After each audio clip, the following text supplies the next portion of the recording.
Good afternoon. My name is Pat Brooks, and welcome to Contract Analysis, the 10 basic questions that all contracts answer. The purpose of this seminar is to provide you with a universal and practical process for analyzing any contract using 10 and only 10 basic questions. For over a decade now, this process has been successfully applied to all types of contracts, whether it be licenses, loans, leases, mergers, acquisitions, restructurings, employment agreements, consulting agreements, non-competes, as well as purchase orders, supply agreements, and vendor contracts, just to name a few. By using this process, you'll be able to effectively and efficiently analyze any contract. By using this process, you'll be able to gain a competitive advantage over the other side. So what is this basic process for analyzing any contract?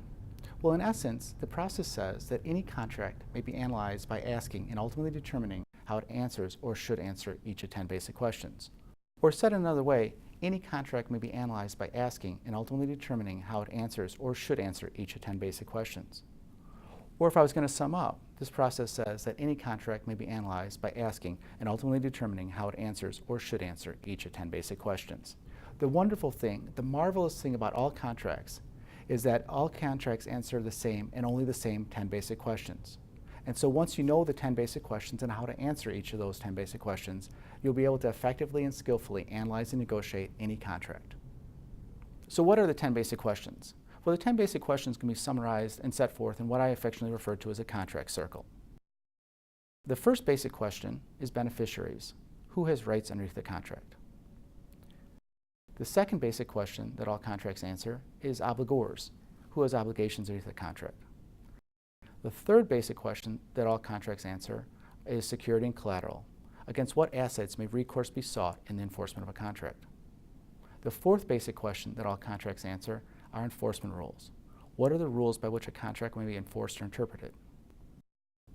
The fifth basic question that all contracts answer are representations and warranties. What are the factual legal statements upon which the parties to a contract can rely?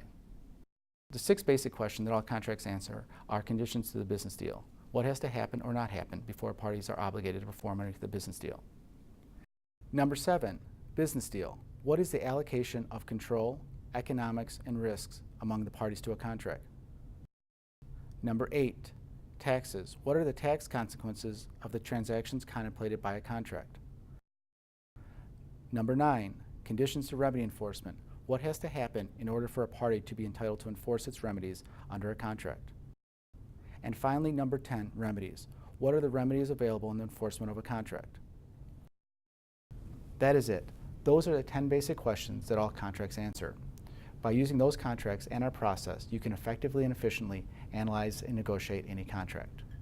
In the remainder of the seminar, we'll first prove that all contracts answer 10 and only 10 basic questions. Then we'll move on to how those 10 basic questions can be answered.